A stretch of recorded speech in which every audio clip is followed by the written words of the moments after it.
Kawis and Yamahas, those engines are bench tested before they're in skis. It's not like a Sea-Doo. Sea-Doos are not broken in or bench tested prior to going into skis. That's why Yamaha only needs an hour, hour and a half.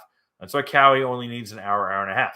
Now, I will tell you this, is anyone who knows those Ultra engines will swear that as they get more hours on them, they go faster. All right? And that might sound like voodoo, black magic. It's true. A ski with 2 hours or 3 hours is slower than a ski with 5 or 6 hours. I'm not lying. All right. How is that possible? I've heard a whole lot of different philosophies and ideas on this.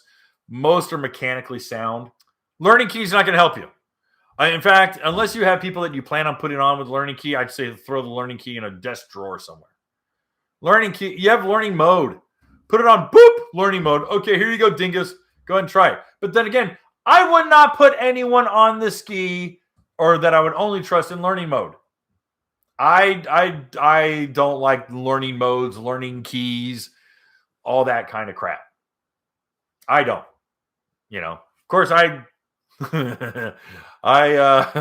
also grew up in the generation where we didn't have to wear bicycle helmets either. So, yeah, breaking in the ski, just follow the manual and just use regular operation keys and just alternate the throttle. Don't be Mr. Drag Race guy, but alternate the throttle like you're supposed to every 30 to 45 seconds or whatever, and just alternate the throttle. That's all you need. Sea-Doo, you need to alternate the throttle for 5 hours until the ECU opens up. Or you could reflash the ECU and say Kevin's full of crap and I don't care what he has to say. And again, you don't have to listen to me. It's cool. I'm not going to be insulted.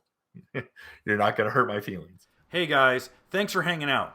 This clip was taken from our weekly podcast that we record here every Sunday night at 8 p.m. Eastern Standard Time. If you want to watch the whole video, you can go to the Watercraft Journal's YouTube channel, go to playlists, and then click on live sessions. You're going to see it there. Otherwise, go ahead and leave a like, a comment, and definitely subscribe to the channel. It helps us grow.